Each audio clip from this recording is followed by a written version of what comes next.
Hello, this is Terry Ensberg. The quote for today is, "Though the doctors treated him, let his blood, and gave him medications to drink, he nevertheless recovered." Tolstoy said this in War and Peace. This came to mind for me today because I have a minor medical situation happening where I have a basal cell cancer on the outer part of my ear. And the dermatologist took off most of it, but a surgeon needs to go in and get clear margins. And it's a tricky place to have anything removed because they don't want to cut cartilage if they can help it. Cancer doesn't go into cartilage because it's too hard to accept, to be penetrated by cancer. So I saw the surgeon Monday, and I'll be having the thing on Tuesday. So I had all the pre-op testing, and then they said go home and quarantine until the surgery, so that 8-9 days.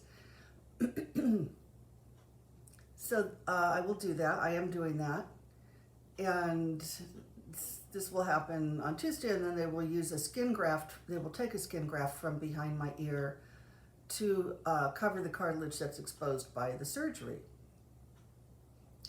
Now, the funny thing I've noticed, or the interesting thing I've noticed about this, is that when I was younger, this would have panicked me. I would have been very upset. I would have just imagined all kinds of terrible things happening. It would have been a huge emotional disruption in my life. Now at this age, stuff like this happens all the time. And the most upsetting part of it to me is that I won't be able to wash my hair for a week afterward because the bandage will not be able to be gotten wet. And the bandage will actually be sutured on. Never heard of that before, but okay. I love to watch surgeries because I know that people are not experiencing pain, and it's a very intricate system, our bodies. And so I watched a few of these surgeries, and now I have new questions. They're not very bloody, and while that sounds like it'd be a good thing, it makes me wonder how they heal, because you need blood to heal. And there are different kinds of grafts that can be done, and I'm kind of curious about which one. So it's actually a pretty interesting surgery just from an objective point of view.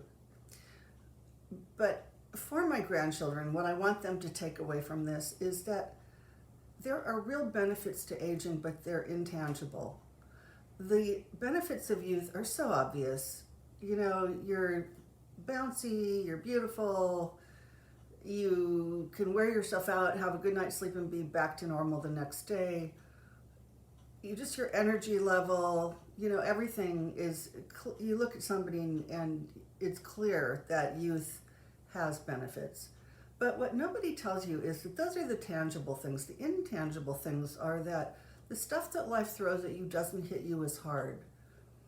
You've been through a bunch of stuff already, you've seen other people go through it, and on a deep level, I now understand that it's always something. And I don't mean that in a complaining way like, ugh, it's always something. But just like this is the rhythm of life, and you learn to ride it comfortably rather than fight it or be thrown by it, because you can go through a whole lot of stuff and still go on.